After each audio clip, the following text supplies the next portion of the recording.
Hi, everybody. My name is Brian Landry. Some of you may know me from my fan page, Wasted Discoveries, which deals with weight loss surgery, gives all kinds of information on the different procedures that are done, like the laparoscopic Roux-en-Y. Some of you may know what that is, may not know. And, the lap band and all kinds of different surgeries that are involved with weight loss surgery. And I'm here to talk about that, as well as my journey. 5 or 6 years ago, I started to feel problems with my weight. I haven't felt that before. I kind of felt more fatigued during the day, wasn't getting very much sleep, walking became more difficult, problems with my back. There were, you know, just problems with trying to walk down the street, like, became more difficult.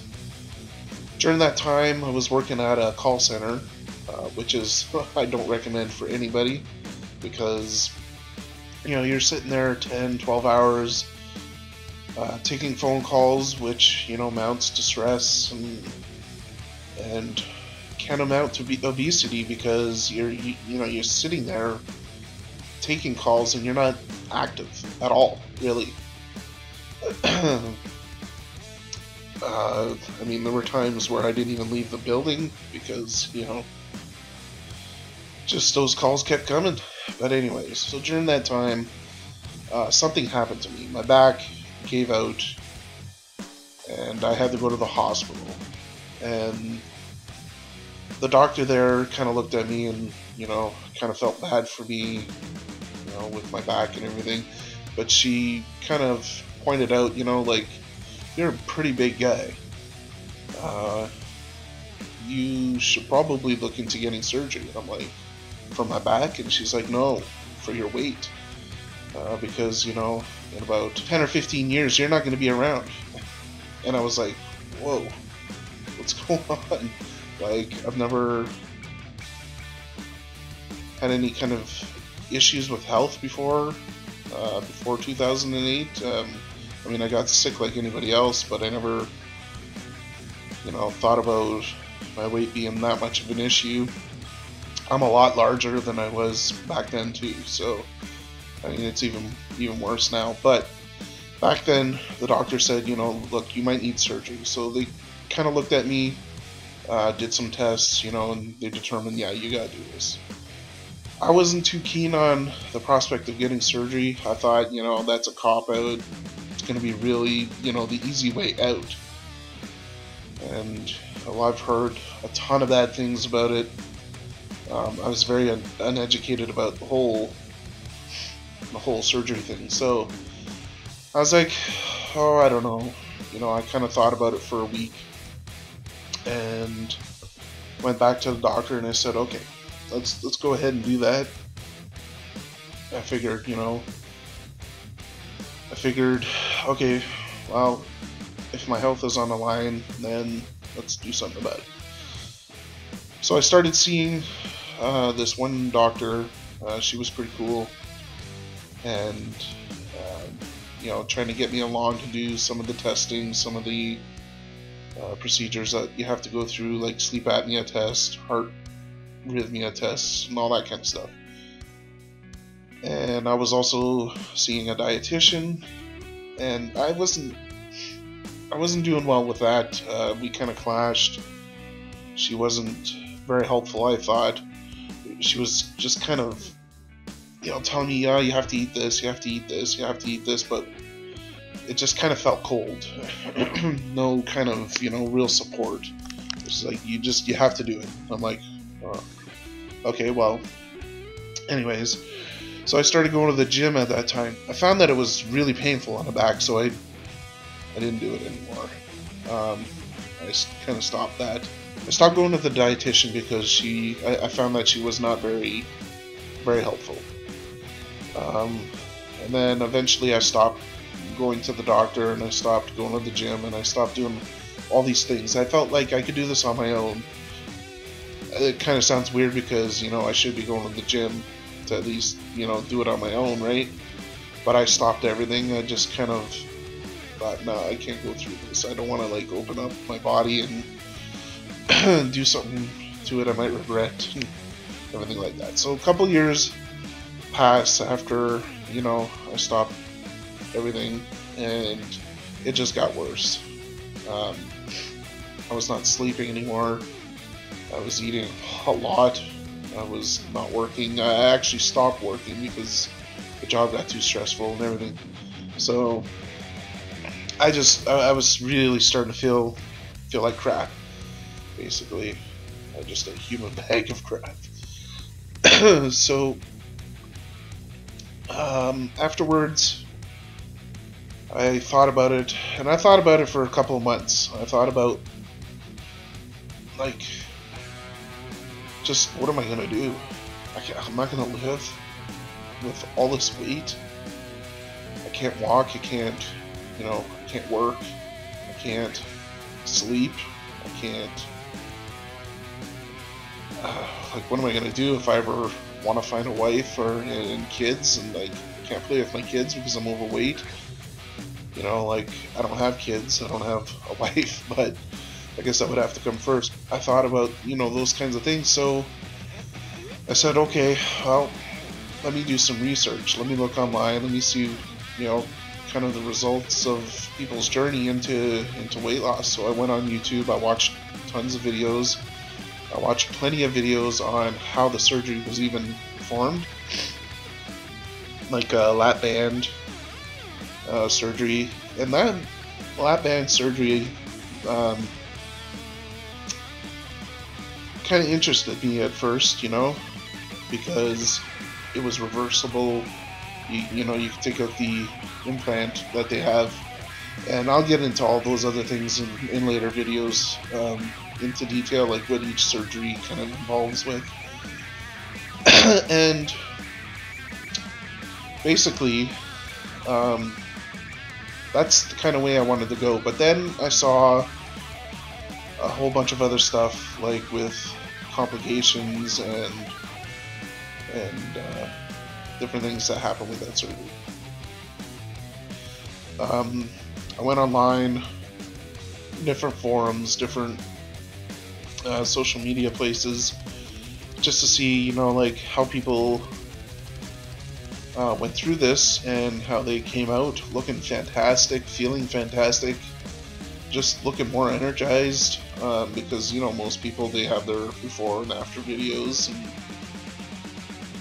and on the forums they talk about all these great things. So I started doing my research then. That was for about a year. I kind of did my research, kind of looked into it, and was weighing the options. I finally decided in 2011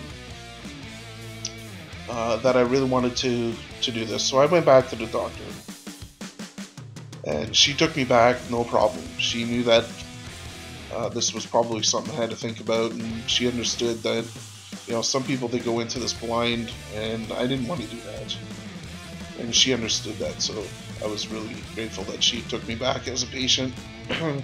So she set me up with a doctor in Ottawa. His name is Dr. Dent. Anybody in Canada who's looking to get this done, get it done in Ottawa. This doctor, he kind of got me on the right track to get everything done, and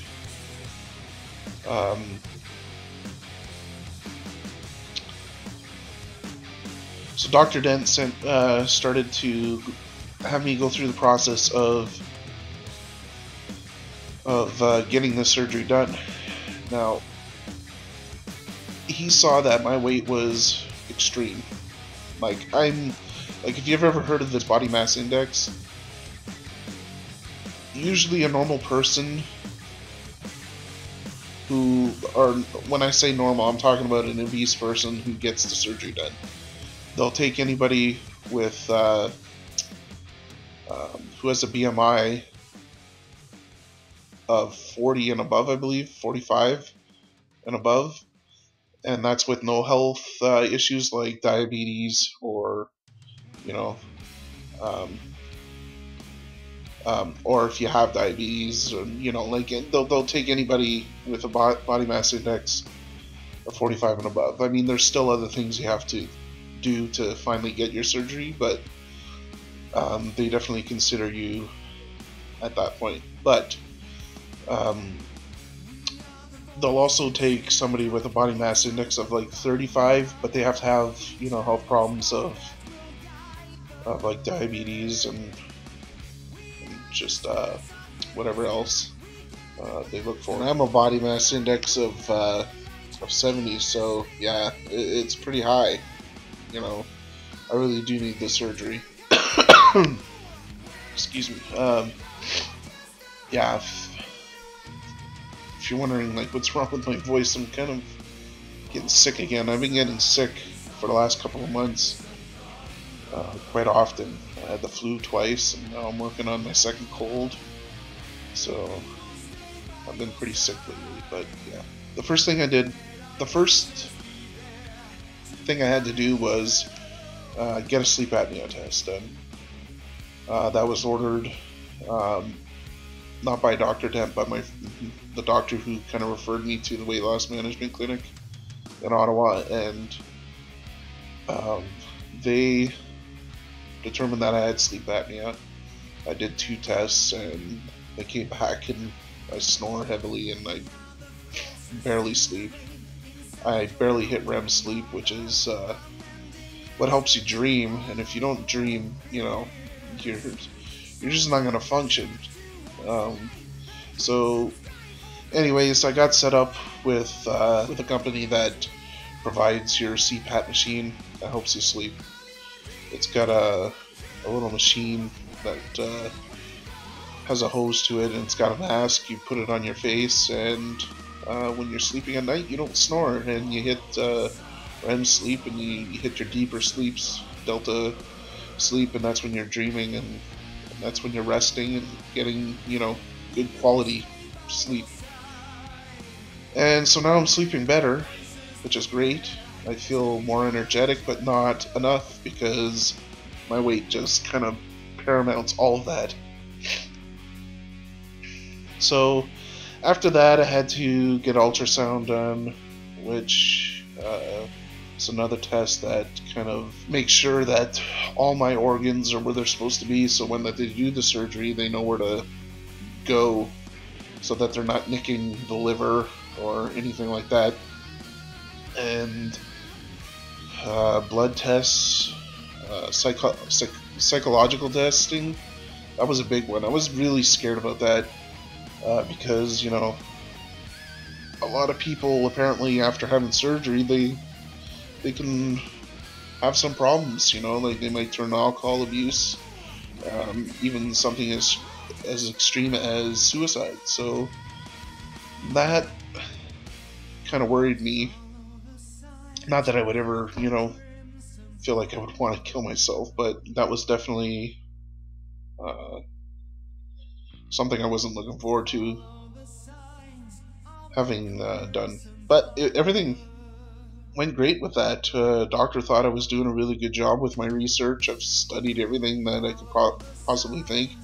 I have a great support group with Wasted Discoveries, which I'll get into later on. And also, I got great friends, and they all support me. So yeah, I've got a lot of support. It's the biggest thing that you can have going through this weight loss surgery. If you don't have support, man, it's going to be tough out there because you don't know what's going to happen. You don't know. I don't think you could do this on your own. I really don't. I mean, I live on my own. I don't have a wife, but I have my friends, and they are basically my family. So support is a very important thing. So the next thing I want to talk about is, right now I have a dietitian, and she's fantastic. She's a lot better than the other dietitian that I had maybe 4 or 5 years ago. She sounds like she wants to work with me rather than against me, or just be cold about it. It's like, instead of saying, oh, you have to eat this, you have to eat this, you have to drink that, it's like she would say, well, have you considered trying to change to this, and she's gradually changing me into what I need to eat. rather than say, you know, you have to cut it right off and then start eating this. No, she's saying, well, try, you know, adding this uh, into your diet and remove, you know, or eat less of this or drink less of this, which is great. It's giving me the time to adjust to the different changes in my eating and allowing me to gradually get used to the different stuff. So, protein is a huge thing that she recommends, and I'll get into the different things that I'm eating and the different proteins that I'm eating and that kind of thing. The other thing too is I had a behaviorist kind of look into my situation. He wanted to make sure that that I knew what I was getting into. Understand that this is a life-altering, you know, surgery, and that I'm willing to make the changes for after surgery, as well as before. Because if you don't make the changes, you're not going to be successful at the surgery. It's plain and simple. I've seen people who have went through the surgery, they lost all their weight, but they didn't do anything like exercise. They started eating again all the garbage that they ate before, and you know, they gained it all back. They're just back to where they were, and it's like, how did that happen? You know, you had a second chance at life, and you're back to where you were. I'm not saying they can't lose it again, but it's like now you got to start all over just without the surgery part. So that means it's going to be like hard losing that weight. So that's something I got to keep at the top of my head to remember, because I don't want. I'm never going back. For me, it's not an option. I'm not dying. I'm not going back to this hell that I lived for, you know, 30 years. Well, I'd say about 28. I started getting large around 4 years old, 5 years old. So heck no, I ain't going back, and nobody's gonna make me except for myself. So I gotta stay on top of this. So what I have coming up now is February 20th, my visit to the pre-op class. Basically, I guess they're gonna teach us a bunch of stuff that we have to prepare for. I believe we get started with all the information on the OptiFast, which is like a protein kind of shake that you're on a clear liquid diet, basically. No solid food. It's just that for like 2 or 3 weeks, or however long the surgeon recommends you be on that, so that you lose rapid weight. Like, the surgeon wants you to lose weight before the surgery because it just kind of leaves more space for the liver and everything like that, just so the doctor could see it, doesn't nick it, you know, like with the tools that he's using, and it's just safer that way. Also, I mean, you're losing 30 pounds, so that's always a good thing, right? Then on March the 5th, I'm going to be seeing the surgeon himself. His name is Dr. Yell. Yelle, I believe, and he's going to be giving me a questionnaire, just a bunch of stuff, I guess, relating to maybe family history, whether I've had surgery or not before, just the different things, I guess, in my life. I have no idea. I don't know what to expect. I was just told that I was going to meet him and there would be a questionnaire. I'm sure I'll be able to ask him a bunch of questions about a bunch of things. One thing I really want to do, really want to ask him, you know, after I've done everything else with him, I want to ask him if I could have a copy of the surgery that they're going to do on me, because I think that would be really cool to share with everybody if they're willing to see that. And it would just be something for me to remember that, you know, because I'm not going to see it, right? I'm going to be under the knife, I'm going to be out, cold, and, you know, I don't know, maybe that's a little morbid. I'm kind of a sicko. So, I don't know, I want to see it. Anyways, I'm going to ask him if he does record whatever he's doing, that I get a copy of it, and maybe I'll share it with you guys if you want. Let me know. Yeah, so that's coming up, and then after that, hey man, I'm going to get my surgery date. and I'm looking forward to that, finally seeing an end to this. It's been a long ride so far. Been busy trying to learn everything I possibly can. I am getting the Roux NY. If you want, you can look on. I think I posted basically what the procedure looks like. I think I've even posted a video of somebody getting that procedure done, and you can look online. Just Google it. It's all over the place. And yeah, so that's what I'm doing so far. I'm gonna be doing a bunch of videos for YouTube. I haven't created a channel yet for it. I have my own personal channel, but I haven't really used it. But I'm going to use a new channel and create something new for everybody. And my videos will be different than most other people. Mine will be just, do some cool things like cool facts, or